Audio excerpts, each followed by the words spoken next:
Welcome to I'm Too Busy, an interview-based show hosted by a talented makeup artist, Christina Flach. Christina offers viewers a unique blend of personal stories, inspiring journeys, and practical beauty tips. Join the conversation as Christina features successful individuals from various industries who share their insights on health, wellness, makeup, and the keys to their success. So now, please welcome the host of I'm Too Busy, Christina Flach.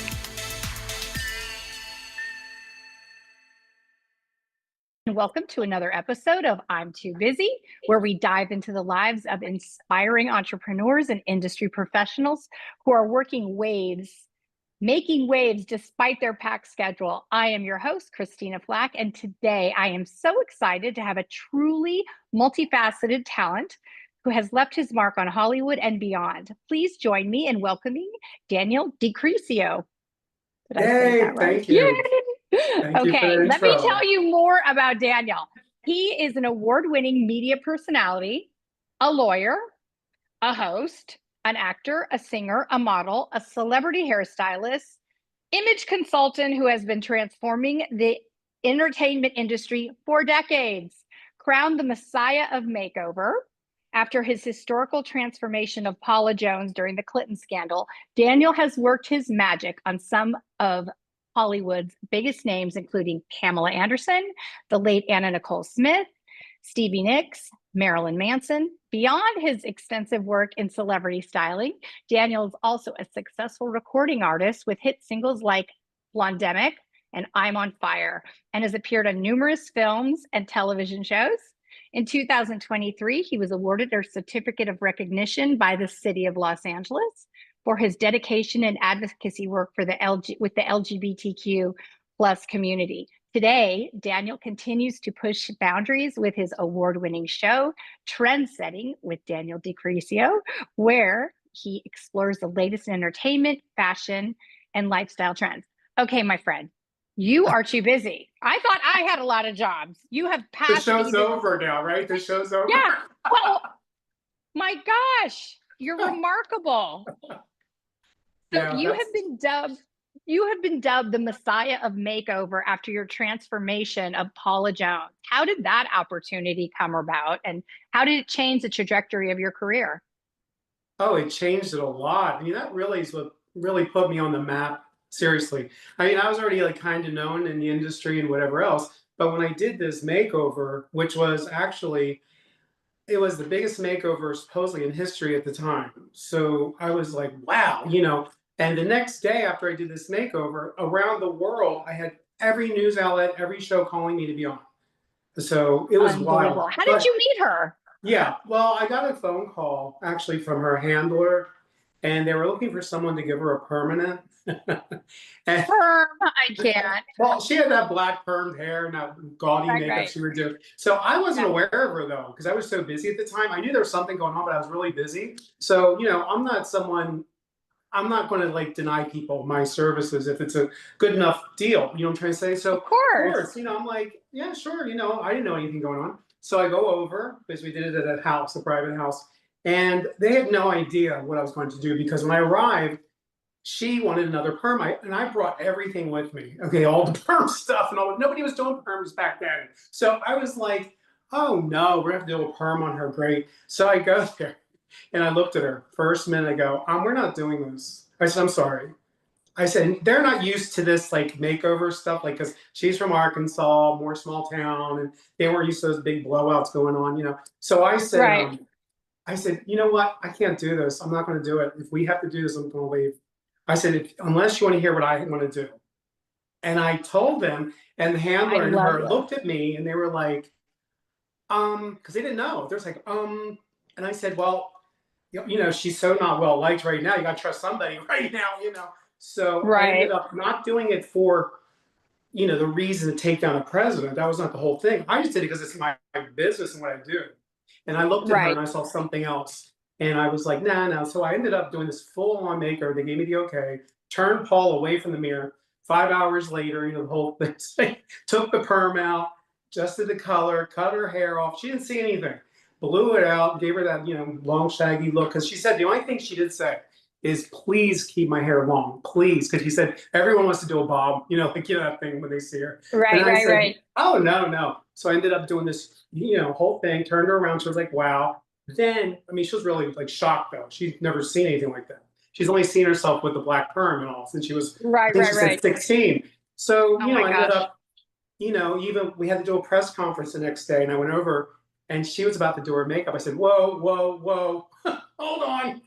And I said, wait a minute, I'm doing your makeup, okay? Because this is ridiculous. So I ended up doing her makeup. I picked out an outfit, you know, sent her down to Long Beach and to the press conference. I went with her. Next day went boom. I'm talking boom. They thought she had plastic surgery and all these talks, because plastic surgery wasn't happening then. So, yeah. And so what happened was last minute, I get a call to go to the deposition. Okay. So I'm like 4 or 5 hours before to go. And I'm like, what? So I'm like, okay. So I go to the deposition, sit on the plane with her. The stewardess comes up and says, we're about to land. You know, there's a lot of press there. You can go out the back door, Ms. Jones. And she looked at me and she said, Daniel, what do you think? I said, we've come all this way. We're going out the back door. I'm like, no. So we ended up going out the front, right? So the next day, though, after we walked out, I got stories written on me and my look because they finally saw me. So then it took over. But the whole makeover took on a life of its own. It made her so well-liked that it's almost turned the case around where she was more well-liked than he was. And they start doing comparisons about, you know, new Coke and old Coke and all those kinds of, you know, those kind of things back then. And it made a whole change. But the way I spoke about her was what changed it, because, oh, you're the hairdresser. You know, I hear that a lot. You know, you're the hairdresser. All of a sudden, I'm pulled out to speak on subjects because of how I speak. They were like, oh, you can talk? So here I am. I'm on Fox News Channel. I'm, you know, doing commentating. I'm doing this. I'm doing that. I'm all over. But the thing was, to make a long story longer, but that right before the trial, you know, the Clinton Jones trial, okay, they were going to use me as a spokesperson. They're going to change it and have me be the spokesperson because I had this way of speaking that would pull people in more or something. It wasn't so right-wing Republican. Yeah. Right-wing Republican, because, see, I got turned right-wing Republican, and I wasn't. I was just doing my job. You know what I mean? So I started getting this flack from the other side, you know, no, Hollywood, you know, where it's like Hollywood. And I was like, no, we're not going to have that. No. But it was it was fun, great, but it was also very, very stressful. People don't realize when you're in scandals how stressful it can be. You know, I'm sure. People following you, you know, stalkers, you know, I hate to say death threats because that sounds so outdated now, but all that kind of stuff, you know, because they see me with her. So of course, you know, like seeks like, we're together, right? So of course we have this agenda. There's no agenda with me. I'm just doing my thing. I'm just doing my job. Exactly. Yeah. Are you still in contact with her? Oh yeah. Yes. And I know about Monica way before the world did. I knew about so many things before the world did, you know, from the lawyers and just being in the scene with them, you know. So when Monica hit the news, it was like, wow, but I already knew like how long before. Do you know? Oh, my Lord. Yeah. Wow. So how did you start your career? Let's go back in time before all of that. When I was a baby messiah. Yeah, when you were a baby messiah, like you went to college and you studied to become an attorney, and is that what you were planning on doing? Or well, that's not exactly how it happened, but no, I did go to undergrad and I wanted to do news. I was like interested in news, you know? So I took communications and all that, graduated. Then I ended up in New York going to Lee Strasberg, which was my sister's idea. I was not interested in acting, but she's like, you know, you should try this. And I was like, oh, well, all right, we go for the interview and I get accepted. So whatever. Then my life is a monstrous idea. That's a monstrous thing. I mean, you know, well-known actors don't even get accepted to that. So that was remarkable. No, I was shocked when I got the acceptance letter because I went and did the interview. It was like a half hour. And I thought, well, okay, I did it. Now I'll get my family off my back. I'm like, let's go, right? But then I get the acceptance letter and I'm like, holy, you know. So then I end up going and I have Jeffrey Horn as one of my instructors, Irma Sandry. And Jeffrey, he was one of the teachers for Marilyn Monroe. He would tell us all these stories of Marilyn and how he even took class with her one time. He was telling me like in the beginning, because he's been there so long. He said, you'd see Marilyn like in class and she'd be like a young little girl, like covered up and just not even Marilyn. He goes, but she was so sweet and timid. Then you go out at night and see her at this red carpet in New York, right? He goes, and she was Marilyn Monroe. It was just the wildest thing to experience, he said. So, wow. and then Irma Sandry, she was another Broadway star, you know, big Broadway star. And it was just amazing to have these, you know, people teaching me, you know, so, and hearing these stories and meeting all the people at Lee Strasberg, and then accidentally landing on a soap opera. So oh, which one? All My Children. I did 5 Lines and Under. They wanted to create a character for me, and it was supposed to be like Tad's friend. They termed it. So I ended up doing it for a little while because you have to be there at 5 a.m. Okay, I'm like, how am I going to go to sleep? Stars work so hard. They have the hardest jobs in Hollywood. Oh, it's unbelievable. And I tried my best, had to pull some all-nighters. You know, I was like, I couldn't go to sleep early, do you know what I'm saying? And do that routine of being up at 3 just to get ready to be there by 5 for me, you know. Right. So I did it, but then I messed it up because I can't do it, you know what I'm saying? But I had to be a little diva and have a meeting with them and say, is there a way I can move to Scottsdale, Arizona and fly me in? I did this. God. They were like looking at me like, doors over there. I'm like, so, yeah. My gosh, that is unbelievable. So what happened after that? So after that, I went to Arizona because I wanted to go. I got a place out there, and I was there for 2.5 years. And I went to another school, and I had a relationship. Plus, you know, all these things I was doing modeling, just like I was doing back there. But modeling, I got picked up out there. They wanted me to run for the board of the Metro Phoenix Film Board, which I wasn't even around. They just like contacted me about it because I was involved in things out there. So I ended up doing that, and I worked for infomercials, you know, and I ended up coming in LA on my birthday, just for my birthday for fun. And I had no intentions of coming to Los Angeles. I was supposed to go to Japan.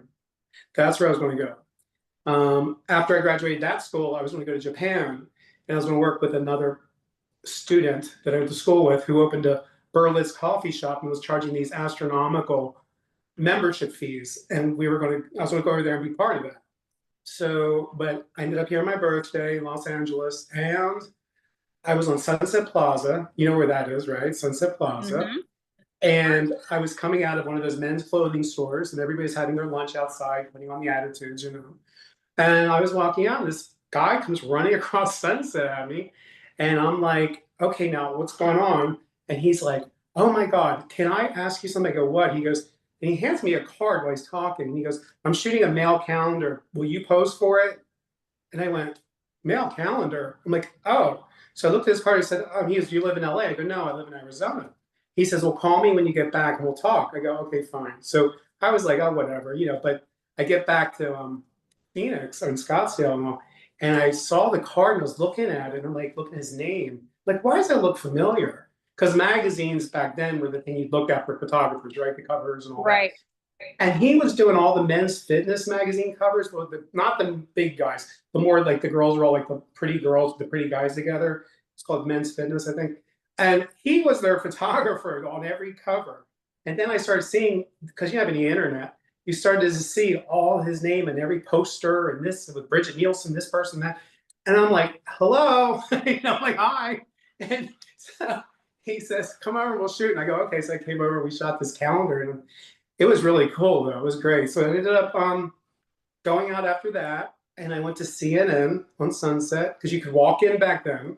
And I was like, let me see if they're hiring just for the hell of it, you know? So I walked in, and I go, and I said, hi. I think I'm going to walk into CNN today and just see if they're going to hire me. No, I did. I love this.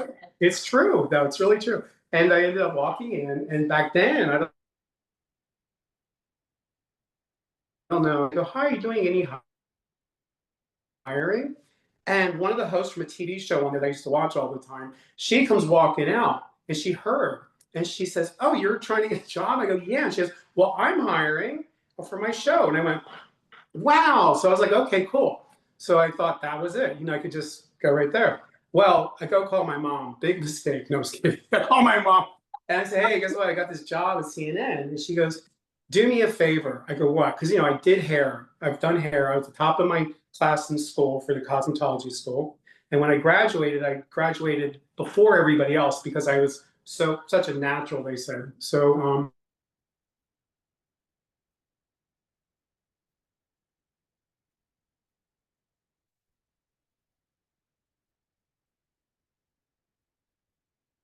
I did this at nighttime, the school, go figure. I was like, Mom. So, but the thing was, she said to me, damn hair.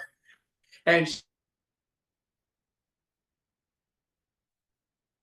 she used to watch them on TV, right? So I don't want to do that right now. I got this job, And she says, if they say no, I'll leave you alone. Just please. I go, all right, fine. So I walked in on, the old one on Santa Monica, Little Santa Monica, and it was packed. And you saw like Victoria McMahon's ex-wife's there and all these stars. And I walked in, I walked up to the desk and I said to the lady, I go, are you hiring? She said, no. Like kind of rude. I go, oh, okay. And I was like, good. Because I'm like, great, we're out, So I turned to walk out. She stops me and goes, wait a minute. I'm like, what? And she had the phone. Wait a minute. I turn, I go, what? And she's like, Jose said to wait. He's on his way.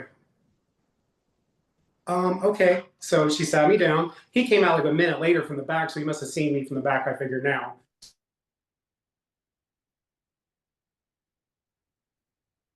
So he came out and hired me on the spot. Unbelievable. So that was it. That is and hired me on the remarkable. spot, and that was how it all began. Wow. So when did you attend law school, and what inspired you to do that? That was in the mid 2000s. Well, actually, it was 2000 because I graduated mid 2000s or a little later, late 2000s. Thing was, you're supposed to go for 2 years. I went part time due to the fact of my career, but I wanted to do something that I always wanted to do because I did want to go back way back when. I even took LSATs back then, but I didn't go through with it. So I had to do it again because I thought, well, what can I do that I've always wanted to do that I've never done? So I thought, oh, I'll study law, right? I'm like, could I do this? So I took the LSATs, then I signed up, and I was like, okay, I'm going to do this, but I can't go full time. I can't do it. There's no way.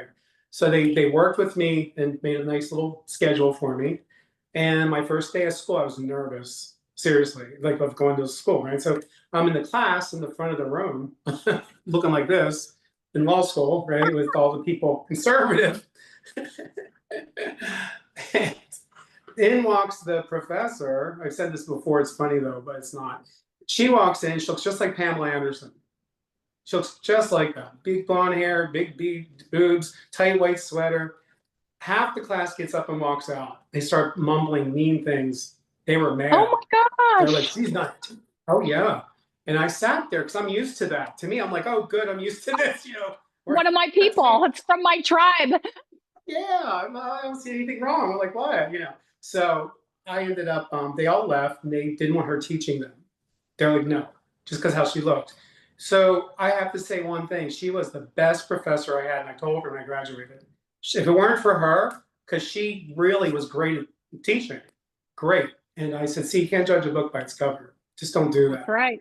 That's true. Yeah. That's so true. You wear so many hats. Like, so when you were in law school and you were still doing your other, your other jobs and your career, what kind of law did you expect to, like, what did you want to do? Like entertainment law, or what were you thinking? Oh, I was definitely going towards entertainment. The thing was, one of the professors said I'd make a really great criminal defense attorney because I had to take some criminal defense, and the thing was, I'd get in these debates in class, I'd end up with all this extra credit because, like he said, this is how you do it, class. Like this. Wow, that's amazing. Mr. DiCriscio, because anybody, it was amazing. Oh my gosh. So which of your creative outlets do you find the most fulfilling? It depends on how I'm feeling though, but it depends on how I'm feeling, really. I would say I love music, but I love creating a lot. But then again, there's another side of me that's very almost intellectual. And I go between those two. So I can't just say 100% of me doing this. Like I can't, because if I do it 100%, it's not that I get any worse. It's just that my brain is more like it gets recharged if I go over here for a minute. And it's great to see something else. And people didn't understand why I was doing law, like taking law. And I'm like, you don't understand what it did for me, though. My brain just went bam, you know, and then all of a sudden I went bam again in this direction with my career again. Because sometimes it's not stifling, it's just you need to see something else once in a while. But and I can get intellectually bored easily. So you got to kind of keep me, you know, stimulated, engaged. Right. Yeah, yeah, you know, intellectually though. So did you end up practicing law or? No, they wanted me to. The school, they were going to try to place me and do all that because they were shocked at how good I was with that. And I said, let me think about it. I said, because I have a full career. Do you know what I mean? I'm not going to just give that up right now and go, I just wasn't thinking. But sometimes I think about it now. I'm like, huh, maybe at this age I should. You know what I mean? I can always, you know, go back or something. But it's interesting because I had to with Nicole Smith, right? One of my clients, that, you know, the late Nicole Smith. What was that experience like working with her? Oh, it was great. She and I got along so well. She and I were like, we had a lot of fun together, you know. But what happened was when she passed away, they contacted me to cover the trial of the doctors, you know, the medications and all that. So I had to go downtown and sit in there and write up the whole thing and cover the whole thing and talk to everybody, you know, from, you know, Howard K. Stern to her mother, Virgie, to, you know, anybody, they're all there. And I had to listen to Big Mo, the security and all those people. And I ended up becoming, you know, I'm a hairdresser again, but here we are, covering the trial, writing it up, interviewing everybody, talking to the Associated Press outside, doing news press conferences. It was like, you know, we're not talking about hair now, you know, so. Oh my gosh. Yeah, so. Are we done? Were you surprised? Were you surprised what happened? Were you surprised how she passed away? Did that surprise you? Yes, I was, because I was in the bank and I was standing in line at the bank and I saw one of the little TVs they have there, you know, and I thought I was seeing things, but I never expected that ever. No, never. Oh gosh, no. So sad. She was so beautiful. She would have been a face I would love to paint. Oh, I know. No, she was great, but you know, TMZ came after me because she had an episode with me where I was doing her hair and she grabbed her stomach and fell on the floor and passed out. And then I had to like deal with her because she was talking kind of out of it. And she's like, give me my purse. And I'm like, what's going on? And I gave her a purse, but she was looking for some pills and she found one that wasn't hers. And she called the pharmacist. She started to come to, you know, she started to come to.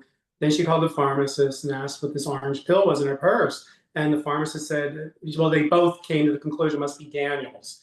So, and orange is usually methadone the way it looked, you know. So, you know, whatever. But that was like right before she passed away. So, wow. You know.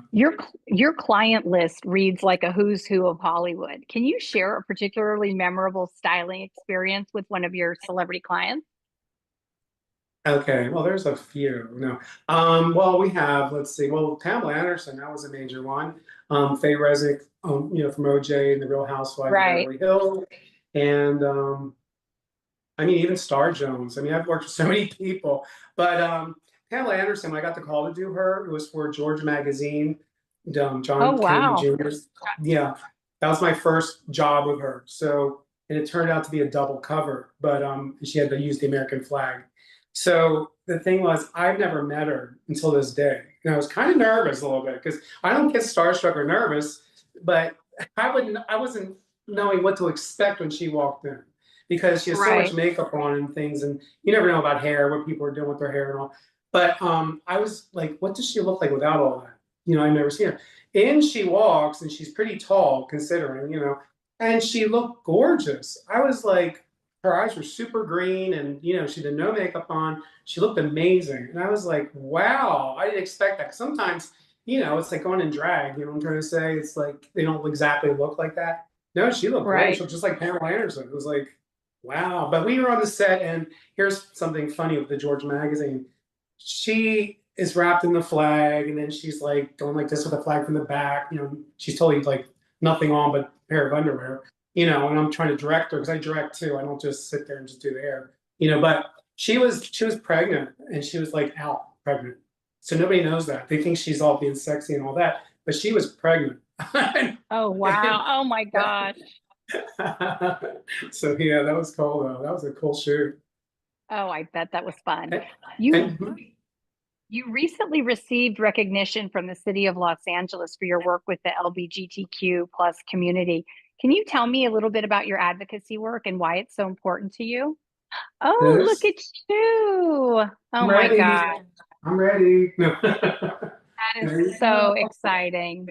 Yes, it is. And you know what? Something about this I didn't know when they bestowed it upon me, because I didn't know I was going to get this at all. No idea. The thing was, one of the guys that works for the council member that presented this to me told me afterwards, "You got a really special certificate." I said, "I did, because I'm just not aware yet." You know, I'm like, well, okay. So he goes, "Open it up. I'm going to show you." 14 council members signed this, and that's all of them. And he goes, "That's not Wow. usual." And I said, "Really?" He goes, "Yes, every one of the districts signed it." He goes, "Usually it's like 2, maybe 3, or, you know."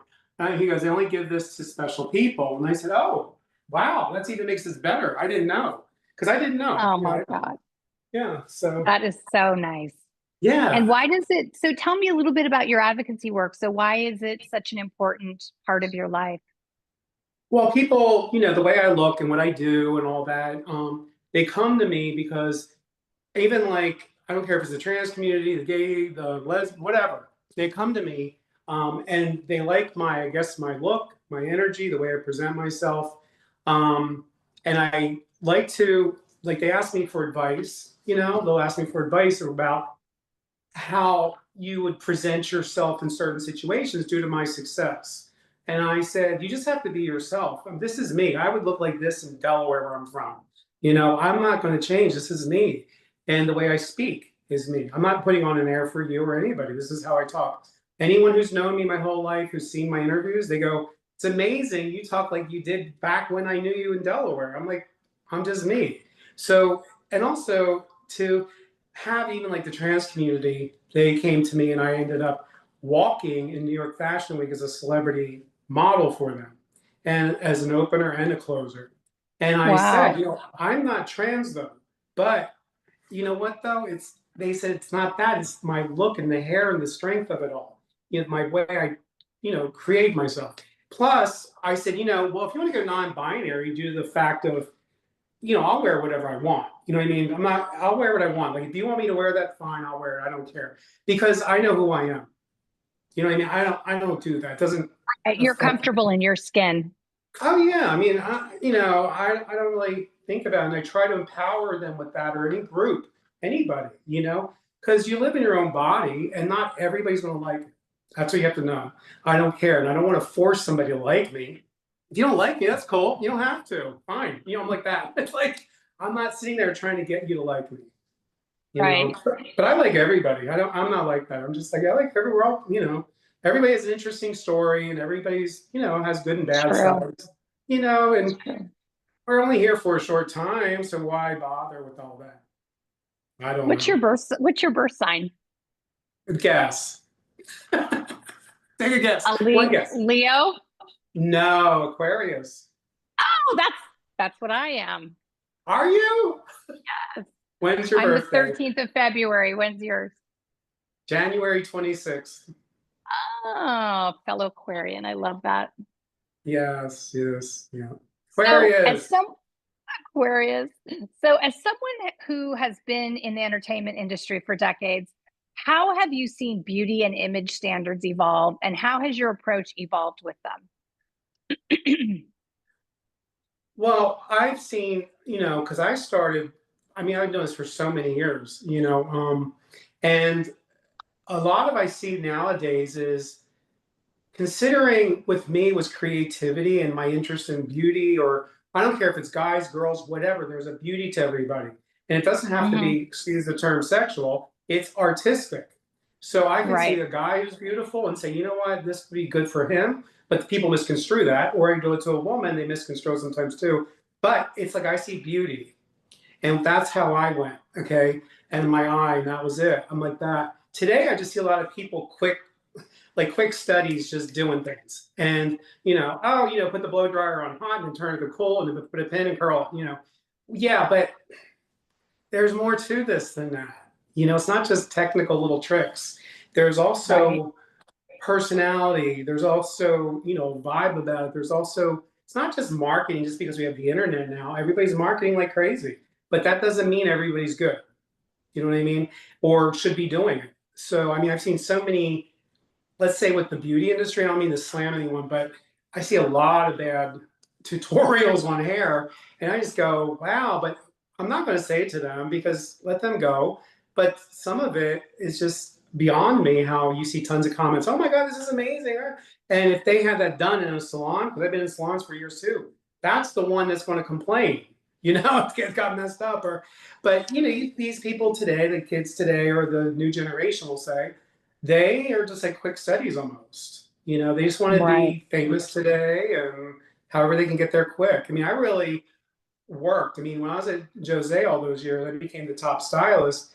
Thing was, I was not doing acting and all that. I didn't have a headshot. I didn't do anything. I was working. And I became their top person. And I was up for partnership and this and that. So, and there's always people that are good. Trust me, there's great hairdressers. But I'm seeing today that it's a very quick study mentality. Anybody can do anything. And they'll tell you that, you know, doesn't matter what you've done, they'll challenge it. That's what I see. Your music career has taken some bold directions with tracks like Demic and I'm on Fire. What inspires your songwriting and visual aesthetic? I know, it's wild, isn't it? Well, I've been writing music and songs since I was 16. I took classical piano, classical guitar. I took rock and roll guitar lessons. I've done all of it. I even played clarinet and bass clarinet in the school band. But at 16, I wrote my first song. And from that point on, it's all a fantasy I create. And it's like a nighttime feeling. It's not like right now with you know, but the thing is, like, we're not in that mode. But at nighttime, you can create this other energy with, you know, because I told you I have different sides of myself, you know, and this is another creative outlet for me. With Demic, I wrote that as a post-pandemic song. It's post-pandemic, and I was going to call it pandemic, and I thought that's an ugly word. And one night when I was working on it, yeah, I was just like, you know, it's a pandemic. It's a pandemic. And well, that sounds stupid. You know, I was like that when I was writing it. And then I went out for my walk, and I was listening to it. And sometimes I do that, or I drive, you know, to listen to it. And all of a sudden I go, I don't like pandemic. What could I call it? I go, duh, I'm a blonde Demic. I'm bringing the party. So, and that turned into a big song. And I had a billboard on Santa Monica Boulevard for it. And it, you know, and then I ended up being contacted by clubs and everything to perform, whether Whisky, this, that, whatever. And it turned into a great thing. I mean, but first song I had was Take Me to the Other Side that I wrote. And it was remixed by PWL in London. I flew over there, and they do Kylie Minogue, Dead or Alive, and all those kind of bands from then. And I was shocked they took on my project because they really don't take outside projects. But Grace Jones heard it, and she called for me to open for her, and at Paramount Studios. Yeah, and I was like, wow. But Take Me was doing really well. It was in the charts. It was Billboard reviewed. It was the nightclubs were playing it crazy. So it was great. And then I ended up doing this big show with Grace Jones. And I was just amazed. I was like, wow, you know, so. That must have been so exciting. I mean, what were you thinking at that moment when you're on stage right before she comes out? Like, oh my gosh, this is actually really happening. Oh no, it was wild because they had the huge stage with the big runway that goes out into the audience. And it was a big, big stage. And it was packed because, you know, they want to see her, of course. But it was wild. I couldn't believe it, but you just kind of black out when you're doing it because you just have to perform. You have to get into your thing. You can't keep, but I did go to the end and look at people and touch them or whatever, you know. But, you know, when you're performing, you're in your own mind. I had my two little go-go dancers, but I told them, like, stay away from me. Don't, like, interrupt me, though. So they're on both sides and they're doing their thing. No, I'm serious. I'm like, don't come near me. Just go over there and do your thing. So, but and it was great. And then I also did another concert in Anaheim, and I had the Housewives of Orange County as my backup dancers, and that was fun. And then I'm always having these shows that are like, to me, it's so interesting. I mean, I went overseas, toured over there. I've done a lot of things. I mean, just recently, the Whisky a Go-Go, they've been hosting a birthday party for me concert, and they get the headliner. So I'm the headliner, and we have done that I think 2 years in a row. And I've headlined the Viper Room, which I never thought I would because I do dance music, and that's rock and roll dance. I thought, Right, but right. yeah, but it works. So hey, I can headlining. see you and Erica Jane doing something together. Oh I yeah. think you guys would be amazing. Erica Jade, I know. She stole my look. No kidding. She did. I was just thinking that. Yeah, I know. That's so funny. So you had billboards in both West Hollywood and Times Square. What was it like seeing yourself larger than life in those iconic locations? Yeah, well, the first one was in LA, so I was really tripped out because you have Angeline out here with her billboards. Everyone talks about Angeline, and she's the billboard queen. And billboards in LA are something because Sunset is full of billboards, and you don't realize how expensive they are. They're super expensive on Sunset. But that's where my billboard was supposed to go on Sunset. But there was a mishap that happened. Ended up in West Hollywood over top the Mickey's on San Vicente and Santa Monica Boulevard, major intersection.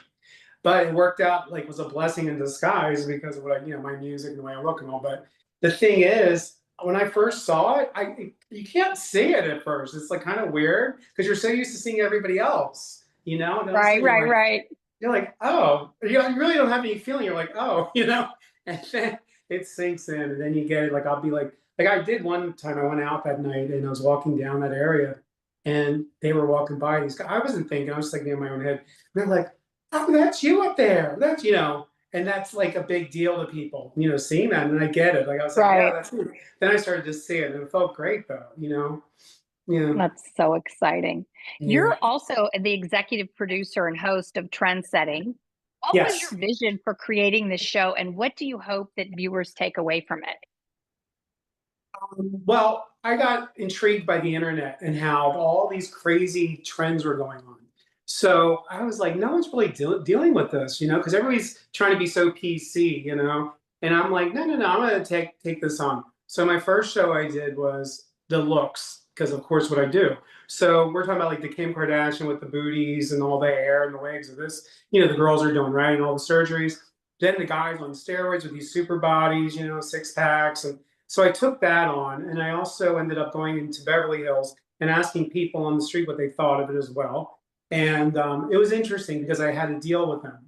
Would they do the makeover, the new one, with the implants or whatever they're doing, Right. I said, would you do it if, we pay for it? And it was interesting to see what people said, like the people, not, people who are in showbiz, the people. Right. And yeah, a lot of them were like, it was amazing to me that they didn't want to do it because they're a little more insecure. I didn't realize the public's I thought they were going to jump on it, you know what I mean? And they were a little insecure, but they were confident with themselves. That was a good thing. Then the other show, another one I did was with David Eisenhower. It was for politics, and everyone told me, don't do politics. And I said, I'm going to do politics. So I'm going to do it. So I ended up calling David up. You're telling me not to. I'm going to do it. I did it. I'm like, you know what? I don't care. So I ended up calling David because I've known David and Joey Nixon for a long time. I said, David, do you want to be on my show? He's like, yeah, sure. So we discussed it on the show about, because Trump was president, and I said he hates so out of control. I'm like, there's so much hate. What are we going to do with this? And he's like, it'll go away. Americans like to be successful. That's what brings them together. When there's success involved, Americans come together. He goes, this is like the 60s and 70s, but the 60s and 70s was worse with the hate and craziness going on. But it's happening now with the internet making it even worse, But he said it'll dissipate. It just takes that winning mentality to bring everybody together. It'll do it. He said, but it might take time because from the 60s and 70s, it went on for a long time, almost to the 80s. He said, then it cleared up in the 80s. Everybody got back together. And so it was an interesting thing. But I did win 2 awards, and this is one of them. Oh my gosh. That's what I got. Award. Yes. So, that's my award for the show. And I have 2 of these. No, I think I have 3. And Yeah, but I was really shocked because RuPaul won the year before me, and then Khloe Kardashian won the year before him. So I'm like, I'm in good company. I was like, okay, Oh, yeah. how do you balance all of your creative pursuits while maintaining your personal brand? How do I maintain my personal? I keep them very Yeah, separate. I keep it very separate. I'm very private. People don't understand that, but I'm very private, and people think I'm an extrovert, and I'm not. That's another thing. But I'm very confident. You know, I'm not going to sit back and be like this. This is it. You know, but I'm not somebody who's just going to go out there and demand attention because I want attention. I'm not that type of person. But if I get it, I know how to handle it. I know what to do with it. Do you know what I mean? There was a book from the Clinton scandal called Nail 'Em, and the guy who worked for Reagan wrote the book. And I was in the book and I was shocked. And he called it the chapter Serendipitous Fame Seekers. And they had Monica, Kato, Kaylin, and me. And it was basically the gist of this chapter is these people aren't looking for fame, but when they get it, they take it and make the best of it. And that's what I do. I don't go out there that's looking very for it. true. Right. Yeah, and I've never done that. I've never set my sights and go, this is what I'm going to do and become the most famous. I don't do that. I'm just, it happens and just let it go organically. And, you know, even with deals that come through, well, let's see what the deal is. Is it a good deal? I'll do it. You know, it's cool, but I'm not going to sit there. You're open to things. You're not just like, oh, I'm just a hairdresser. You're not Yeah, just anything. You're all these different yeah, yeah. things that make you you. How Yeah. important how important is self-care, and tell me some of your favorite tips that you love to do that you do for your self-care right now. My self tips I do for like caring for myself. Yeah, like Um, what do you like to do for self-care? Do you have a special diet, your workouts, yeah, yeah. I'm a massage? very clean eater. I like to intermediate fast a lot. I'm one of them. I've done that since I was in high school. Um, I used to be a What are you eating? triathlete. What do I What are you eat? I eat eating? mostly like Yeah. salads. I cut chicken out a little bit because chicken can be heavy for me, but I'm more into fish and stuff like that. I'm not, I like sweets though. I can't not do without my sweets. So my And what are chocolates your and favorite sweets?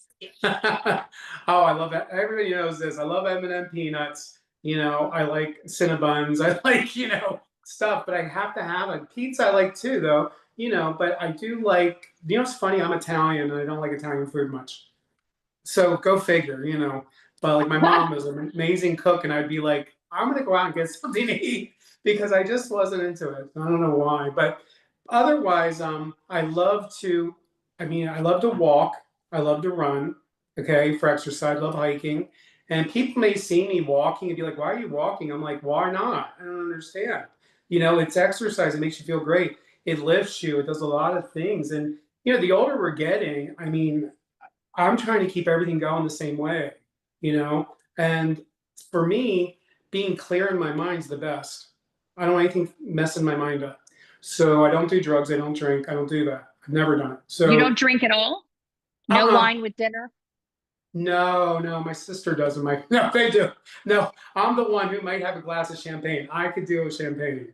You know, I can do that. But I like just being me. I'm crazy enough. I don't need any more, you know.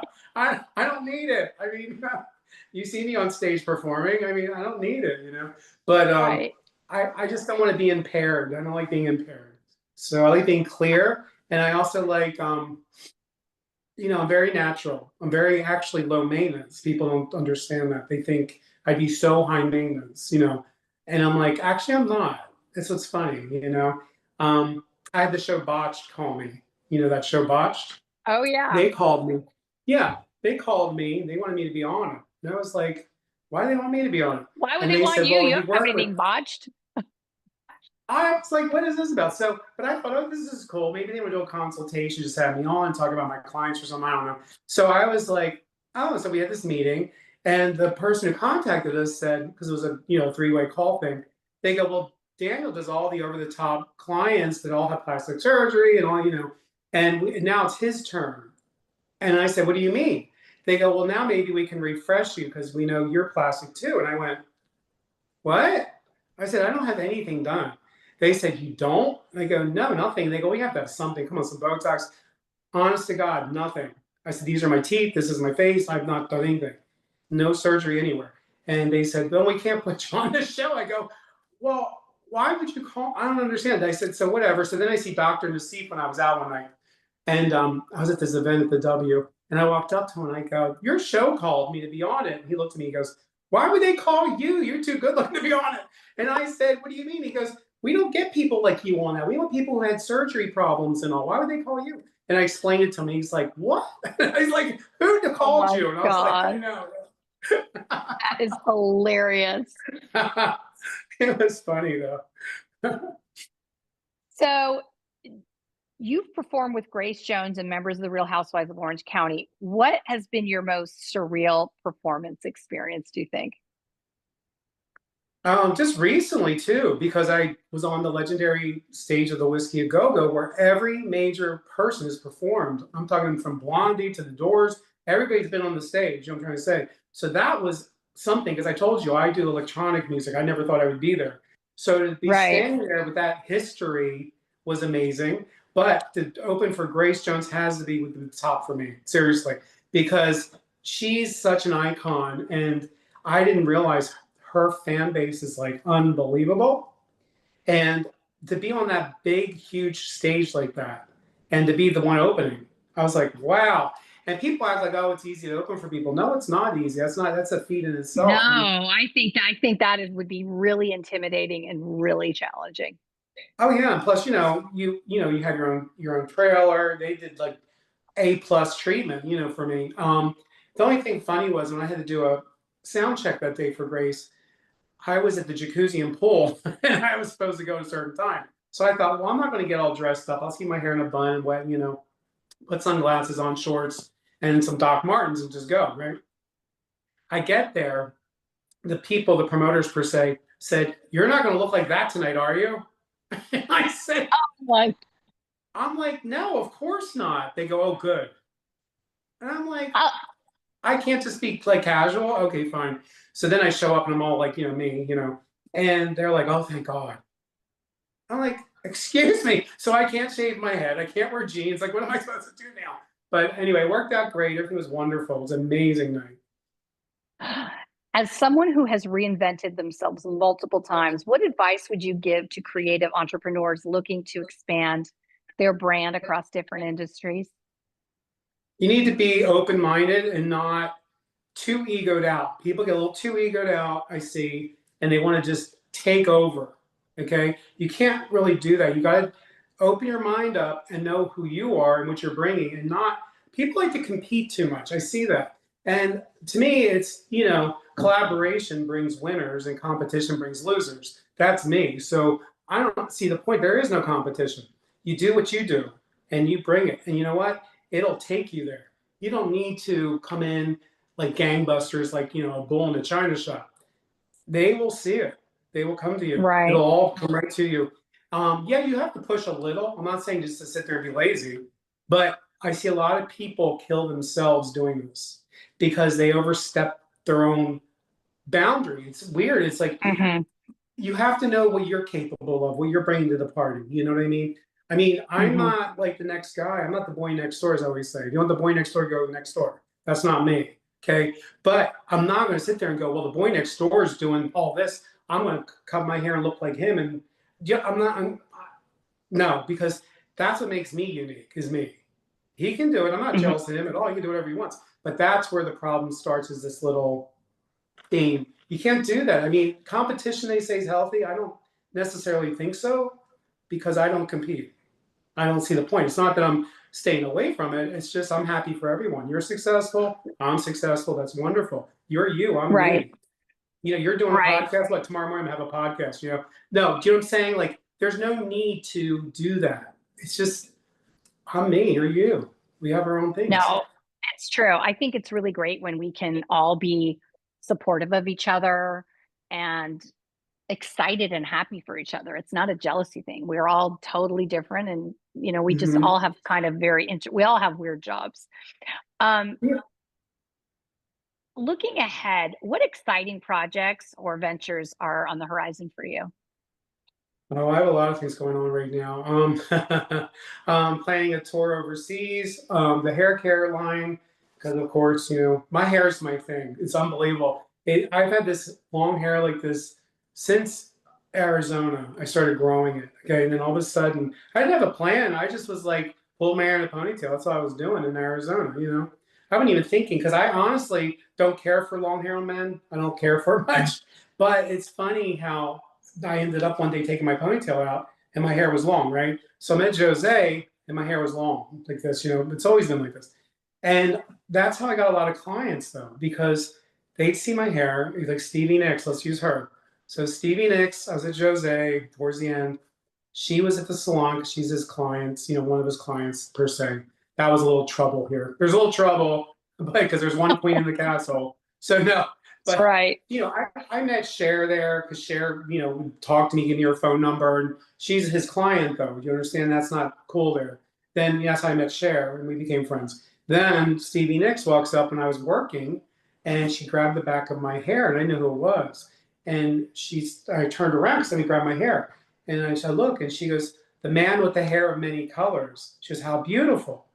And I looked at her and I didn't realize it for that first second who it was. And I go, oh. And then she says, can you do this to my hair? And I said, you have an hour?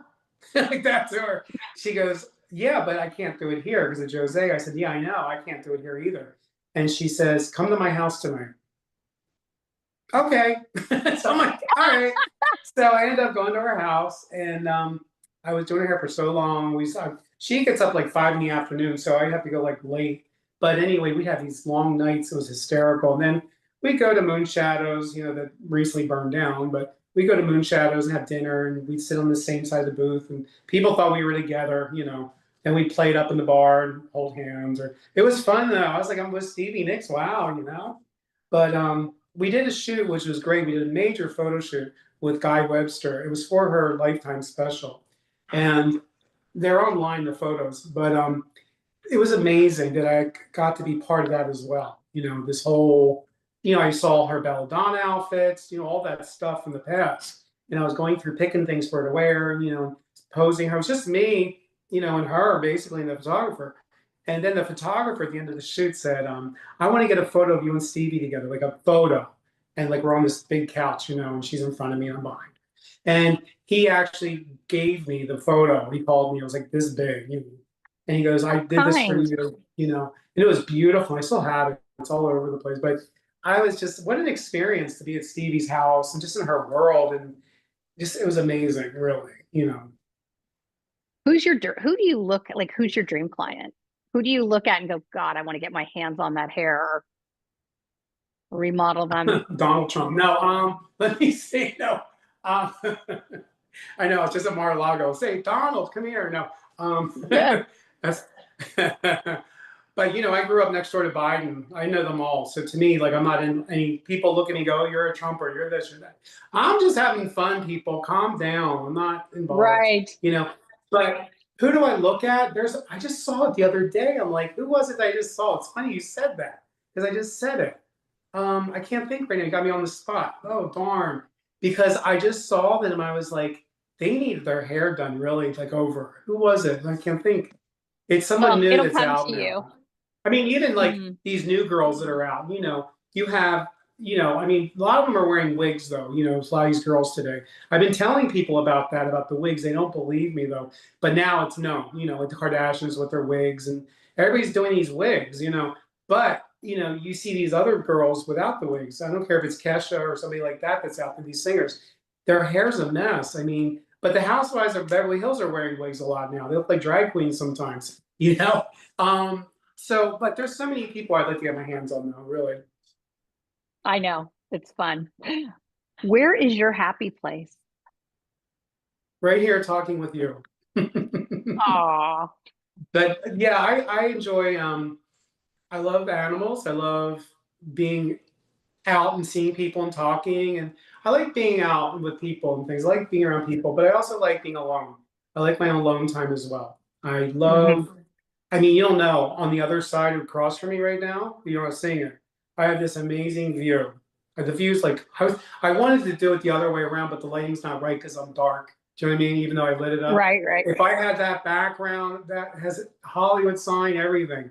But you know, I'm just sitting here, I'm talking to you, looking at it all, and I can't believe I came here to Los Angeles not knowing one person, and I ended up here. You know what I mean?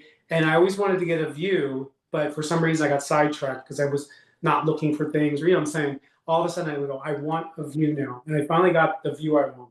So yeah, and that's what I like to do too. It's just, I love the beach. I'm a beach person. I love the beach. You know, You're I a love the warm ocean. weather. You're a warm weather person, not a cold person. Oh, I'm not, no, not a cold person at all. No, that's like when I was just in Florida, you know, recently. I was at Palm Beach and I went down there into Miami and I went to the beach every day. The water was fabulous. I mean, that water's like the Caribbean, you know. It's so nice. I just love the beach. Oh, it's gorgeous. And of course, you know, I was at Mar-a-Lago. Then I went to the White House before that. I was invited to the White House. And I didn't know how that was going to happen because I got invited to the White House like a week or so, 2 weeks before my ticket to go to Palm Beach. And I'm like, okay, but the White House was on the day of Palm Beach when I was supposed to fly out. And I'm like, how am I going to do this now? Because you can't just say, oh, I can't do it. What am I, you know, you got to take the opportunity, right? Absolutely. So oh, yeah. And then my sister's like, call and see if they'll reschedule. I go, come on, stop. You can't do that. So I was like, I can't do that. So I had to go rearrange everything, you know, and get there, of course. And then I'm like, okay, we're going to do a hit and run. We're going to fly in, be there, you know, in the morning, afternoon, do that whole thing, then fly right out. And then I'll go right to Palm Beach. And then the next day, I'm going to be going to Mar-a-Lago. So I just was like, don't think, just do. You know, so I did it though. I just like, you know, just put my and were you with Melania? No, with Elon. Oh, nice. There. Yeah, Elon was there with his little boy on his shoulders. So cute. Oh my gosh, so adorable. And of course, Kim Guilfoyle, because we were making videos, and then well, you know, Lara Trump. They're all there. Everyone's there. But it was a good time. It wasn't like political like people think. I'm like, I don't understand. It was fun, you know? Yeah, they're all happy and positive and yeah. I don't, you know, I understand, you know, people sometimes they got mad at me. I lost a lot of followers on social media posting those photos. But I don't care. I really don't, because if you don't like that and that's why you're not going to talk to me, then we shouldn't talk then. Fine. But I'm not mad. You could, because I'm not mad at what you like. I'm not even caring. You do what you do. It's your life. But they want to come and, you know, oh, you're at Mar-a-Lago, defriend, you know, that kind of stuff, you know. Well, that's cool. Whatever. What do you do when your day isn't flowing? What do I do when my day isn't flowing? Well, what I do, I mean, if I'm having a bad day? Or yeah. Like if the day's just like nothing flowing, what do you do? Oh, if I'm having bad luck per se? I was kidding. So, because we all have those days. What I do is I actually learn something from somebody out here. He's an agent. He, you know, I was having a bad day. We all do. We all have our moments, you know. And I was mad about something. And we went to the jazz festival, the Playboy Jazz Festival. That's how long ago it was. And I ended up going, and we were sitting there watching it. And I was in a mood about something. I was mad about something. And he said, Daniel. I'm like, what? He's like, Daniel. And I'm like looking down a little bit, you know. And he goes, what color is the sky? And he's like smiling a little bit. And I'm like, what? You know, I'm like mad at something, right? And he goes, Daniel, what color is the sky? And I look up and I'm like, what? I'm like, okay, it's blue. What? He goes, look at it. He goes, I just want you to know where you are. He goes, you're near your head. And I'm like, he goes, tell me what's going on around us. And I'm like, then all of a sudden it came out of my head, you know, but I was so into myself, I couldn't even see what he was talking about. So now I've learned that little trick and other things, that if I'm having that kind of a thing, I hate to say it sounds very contrived, but think of all the good things going on that I've been involved in, or just anything, you know, even health is, you know, having gratitude.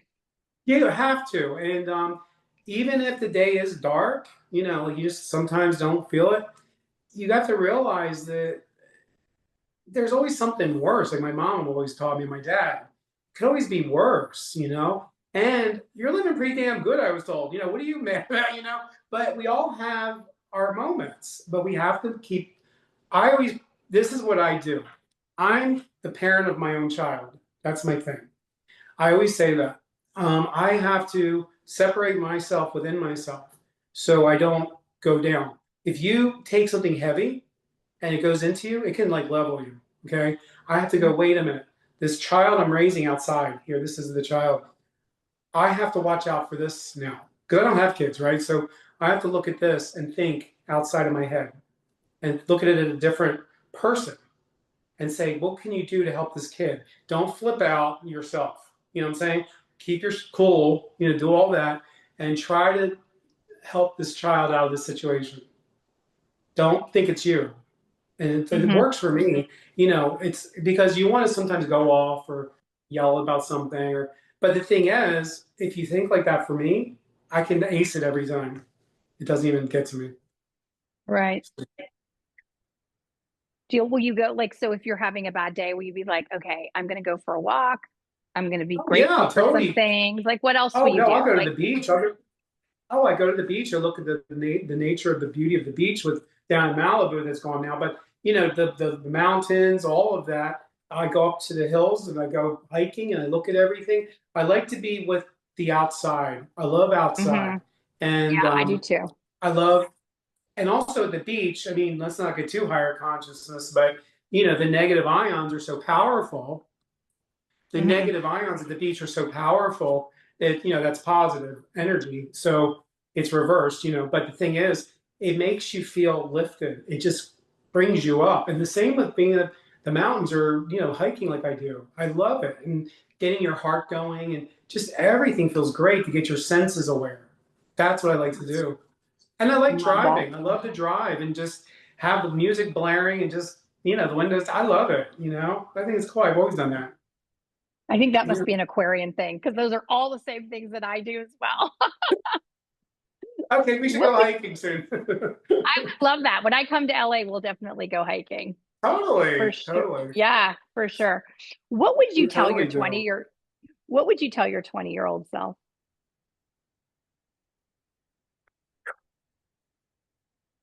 Don't take it so seriously because I took things very seriously. Not like that. I'm trying when I say seriously, I'm very tunnel vision.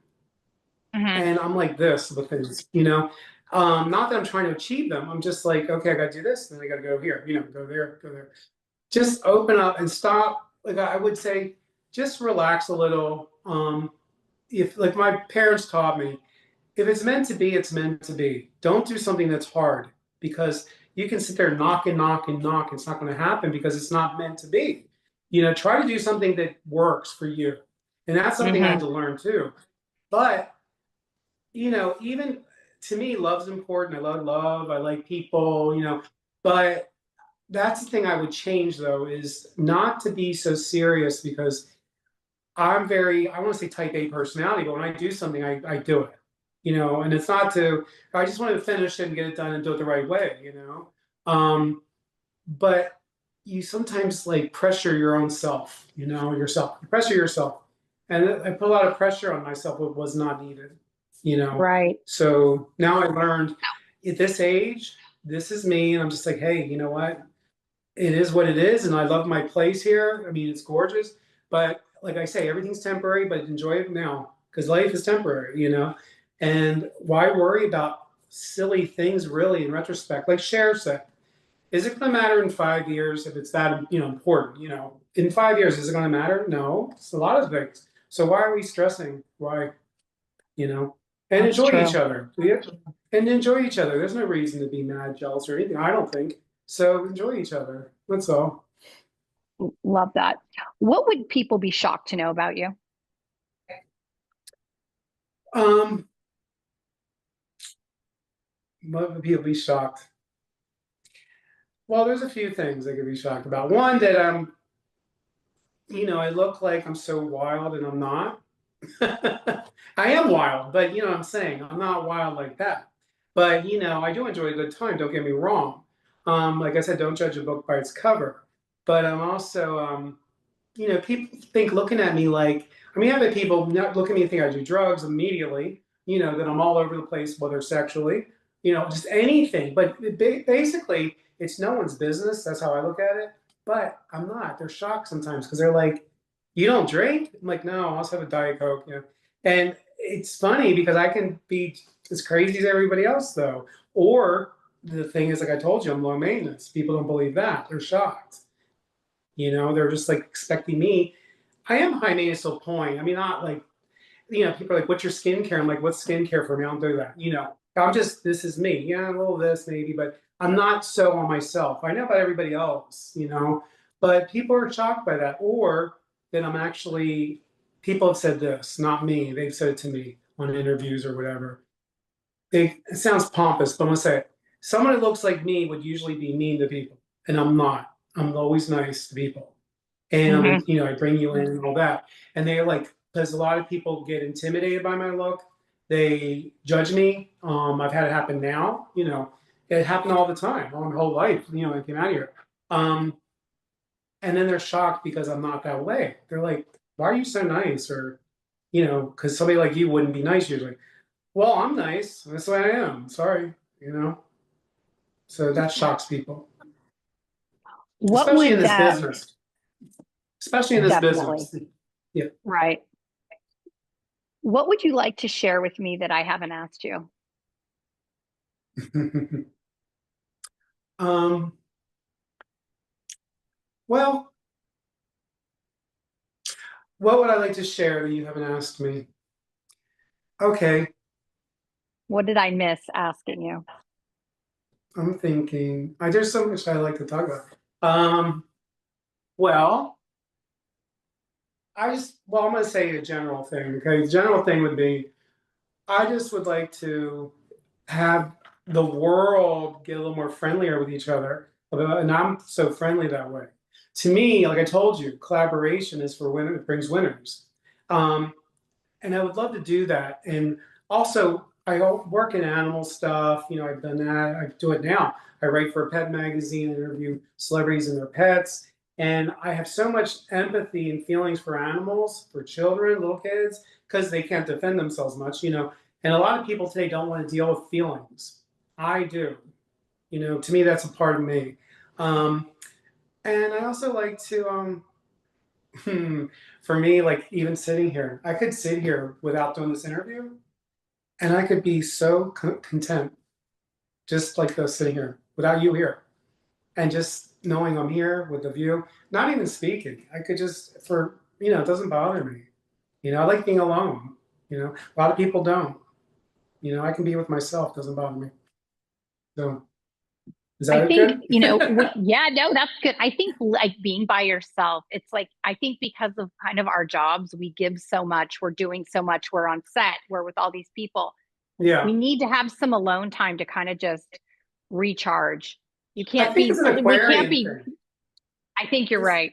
No, I really do. I think it's an Aquarian thing. Some people aren't into astrology, but I believe it is. I think Aquarians are thinkers. I'm a thinker, big thinker, let me tell you. Um, but yeah, and you know, I'm so aware mentally, you know, so, but I think it's an Aquarian trait. I really do. No, I think so as well.